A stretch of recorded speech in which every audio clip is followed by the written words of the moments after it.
President Trump's posture comes as the Pentagon continues to move military assets, including 2 massive aircraft carriers into the region, for now stating that the moves are defensive in nature.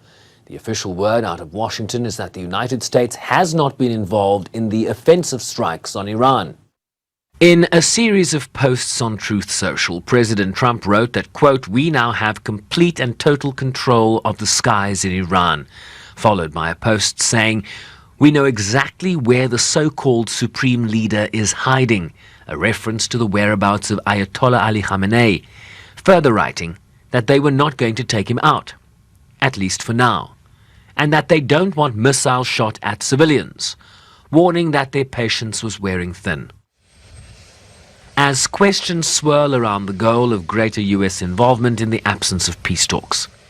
Predicting Trump's foreign policy decisions is notoriously difficult. We can, I think, very more confidently say that the US will be needed to some extent to achieve a mission success in terms of significantly destroying or significantly setting back Iran's nuclear program in the long term, or at least in the medium to long term. The US is likely needed in that regard, in terms of kinetic capabilities.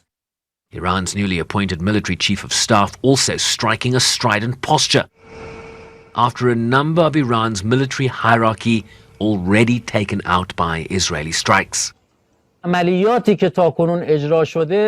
The operations carried out so far had merely been warnings for a deterrence, and a punitive operation will be executed soon.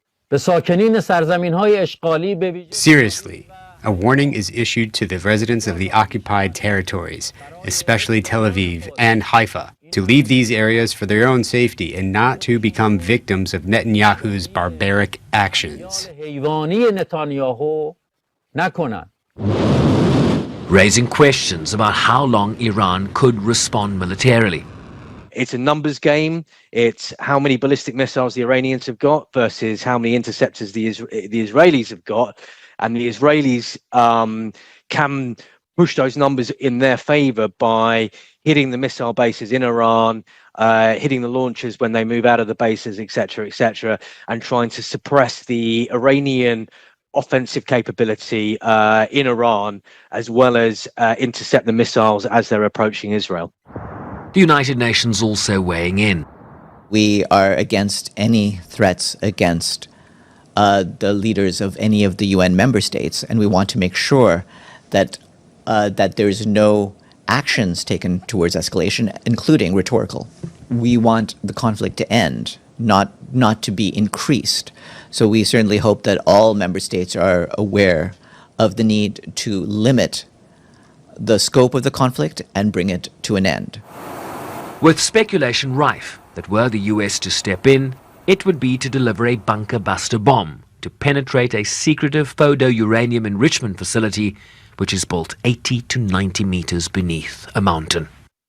2 main options are likely being evaluated by the United States moving forward, either to pursue a deal with Iran as it relates to its nuclear program and dramatically limiting the concentration of its uranium enrichment, which has been flagged by the International Atomic Energy Agency, or to deploy a bunker-buster bomb to destroy the enrichment facility, which only the United States military has the capacity to deliver. Sherwin, Bryce-Pease, SABC News, New York.